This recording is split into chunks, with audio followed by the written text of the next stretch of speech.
السلام عليكم ورحمة الله وبركاته. أهلا وسهلا ومرحبا بكم في قناة كلام في الكورة. ازيكم عاملين ايه؟ يا رب دايما تكونوا بخير. معنا النهاردة آخر أخبار النادي الأهلي عالميا ومحليا، هنبدأ نحكيها واحدة واحدة وبالتفصيل. فتابعوا الفيديو للنهاية. وبحب أقول لكل اللي لسه مشتركش عندي في القناة، انت فايتك كتير. ازاي لسه مشتركتش في القناة؟ ده في مفاجآت ان شاء الله قريب جدا جدا جدا. بس عايزين نوصل القناة لعدد مشتركين كويس، وأول ما العدد اللي في خيالي أو في دماغي هتوصل ليه القناة، هبدأ أعمل مفاجآت وأبدأ أعمل مسابقات وجوائز. بس انتوا وصلوا القناة لعدد مشتركين كويس والفيديوهات لعدد معجبين على قد ما تقدروا، 1000 2000 زي ما بنقول في كل فيديو، عشان ننزل بالتقيل بسرعة. ونبدأ في الفيديو بتاع النهاردة، وهو هنبدأ بالأخبار العالمية. المحكمة الفيدرالية السويسرية ترفض طعن النادي الأهلي على عدم اختصاص محكمة كاس لفض المنازعات في قضية عبد الله السعيد. ده كان أول خبر في الأخبار العالمية للنادي الأهلي. الخبر اللي بعد كده، الأهلي أرسل قائمته الأولية للمشاركة في كاس العالم للأندية في المغرب. هو أرسل القائمة الأولية بس، لكن القائمة النهائية واللي هيستقر عليها لسه ما أعلنش عنها، أو لسه ما بعتش القائمة النهائية، واللي هتتبعت في الموعد المحدد بتاعها آخره 30 يناير. يعني القائمة المبدئية دي مش هي القائمة اللي هيشارك بيها الأهلي في كأس العالم للأندية. هيبقى فيها شوية تعديلات معانا في التعديلات دي لحد يوم 30 يناير. الخبر اللي بعد كده، استقر الجهاز الفني لفريق الأهلي على إرسال الأسماء المقيدة في القائمة المحلية حاليا لقائمة مبدئية ملامحها كالآتي. ملامح القائمة كالآتي: في حراسة المرمى محمد الشناوي، علي لطفي، الحارس الشاب الناشئ الجميل حمزة علاء. أما في الدفاع، محمد عبد المنعم، محمد هاني، أيمن أشرف، ياسر إبراهيم، متولي، علي معلول، أحمد نبيل كوكا، رامي ربيعة، رأفت خليل، محمد مغربي. أما في خط الوسط بقى، هيشارك عمرو السولية، حمدي فتحي، أليو ديانج، الشحات، طاهر محمد طاهر، برونو سافيو، محمد مجدي قفشة، أحمد عبد القادر، محمد فخري، ومصطفى سعد ميسي، وميدو نبيل، ومحمد أشرف، وكهربا. الخبر اللي بعد كده وهو الهجوم، يعني الناس اللي في القايمة، الهجوم بقى بتاع القايمة: محمد شريف، شادي حسين، بيرسي تاو.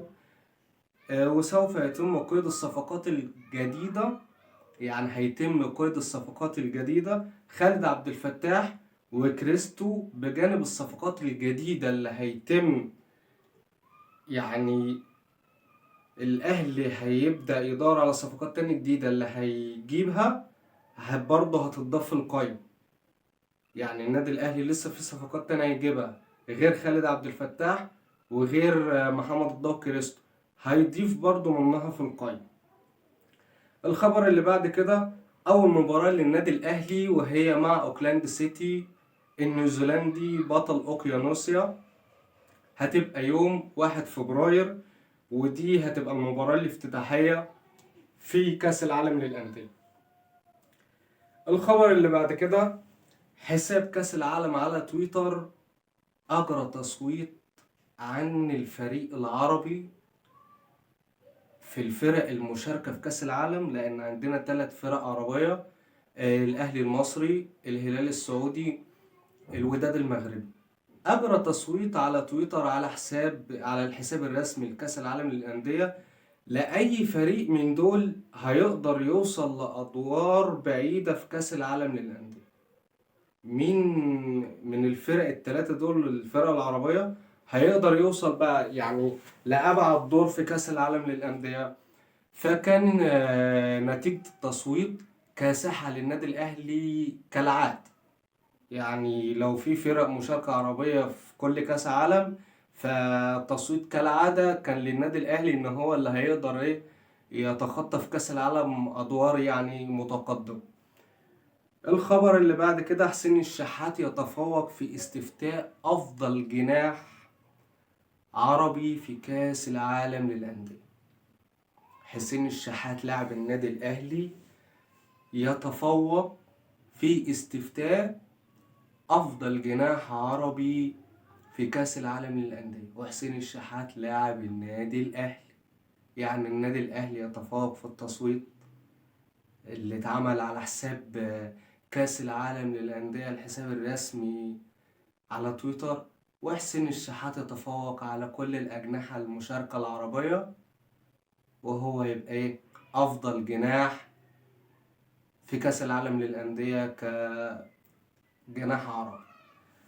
الخبر اللي بعد كده، لجنة المباريات بالنادي يوفر أتوبيسات مجانية لنقل جماهير الفريق إلى الإسكندرية لحضور في مباراة النصر البورسعيدي.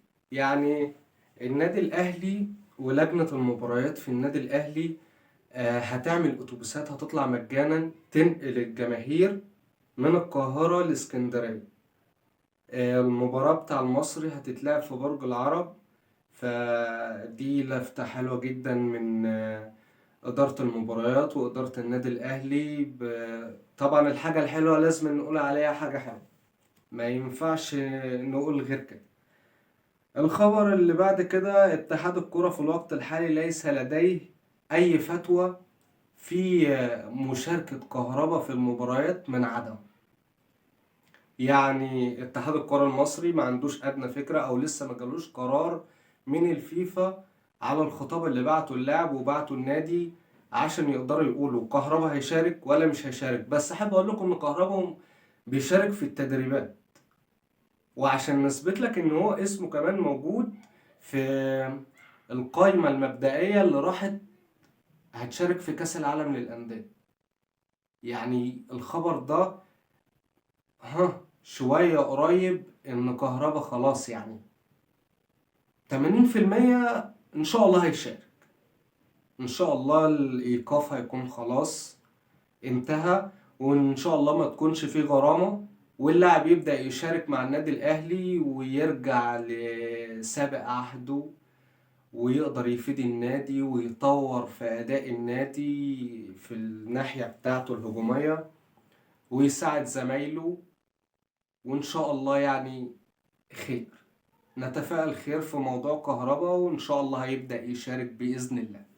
الخبر اللي بعد كده تكملة الخبر اللي فات، الأهلي بيأكد إن كهربا مش هيشارك مع الفريق إلا لما يجي قرار للاتحاد المصري إن هو يشارك عن طريق الفيفا ويكون في خطأ رسمي، عشان ما يطلعش حد بعد كده يقول لك ما هو شارك وهو موقوف ومفيش خطاب اتبعت ومفيش مش عارف ايه اتعمل. لا، الاهلي بيأكد ان كهربا مش هيشارك في اي مباراة الا لما يجي خطاب من الاتحاد المصري من الفيفا للاتحاد المصري، يكون خطاب رسمي معتمد من الفيفا ان كهربا خلاص الايقاف انتهى عنده، وان مفيش غرامة مثلا لاي فرقة ايا كانت ايه هي، وان اللاعب يبدأ يشارك مع الفريق بإذن الله.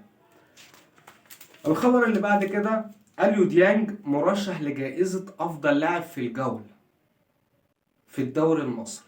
يعني اليو ديانج لاعب خط وسط النادي الاهلي مرشح لجائزة افضل لاعب في الجولة ال 12 الجولة اللي فاتت في الدوري المصري.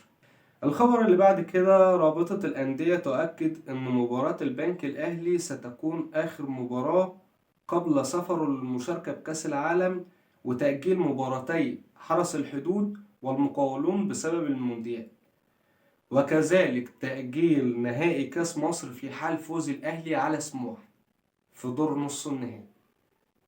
دي كانت الأخبار العالمية والمحلية للنادي الأهلي. في برضو أخبار الميركاتو الشتوي، في خبر بيقول ان في على رادار النادي الاهلي، يعني النادي الاهلي باصص على 2 لاعيبه افارقه بيلعبوا في دوريات اوروبيه، فباصص عليهم وهيختار واحد منهم او هيختار الاتنين. برضو اخبار متعلقه بالميركاتو الشتوي، ان عمار حمدي ومحمد محمود خلاص وافقوا ان هم يروحوا الاتحاد السكندري. اللي هو على سبيل ضم صفقة مروان عطية، وخلاص الاتنين لعيبة اقتنعوا، هيروحوا إعارة 6 شهور لنادي الاتحاد السكندري، وخلاص كل حاجة تمت والدنيا بقت تمام. وبكده تكون نهاية فيديو النهاردة، وأحب أشكركم على حسن المتابعة والمشاهدة، وأتمنى إن انتوا تدعموني دايما كده. بحب أشكر الناس اللي اشتركت في القناة أول بأول، كل فيديو بيكون في ناس جديدة اشتركت، بحب أشكركم. ويا رب مزيد من الدعم كده منكم ليا. وبكده نكون خلصنا فيديو النهاردة، واشوفكم على خير يا اجمل ناس في الدنيا كلها، في فيديوهات تانية جاية كتير كتير كتير، ومسابقات وجوائز ومفاجآت. بس نعمل اللي انا قلت عليه، وده مش فرض عليكم، بس ده محبة مني ومحبة منكم ليا. والسلام عليكم ورحمة الله وبركاته.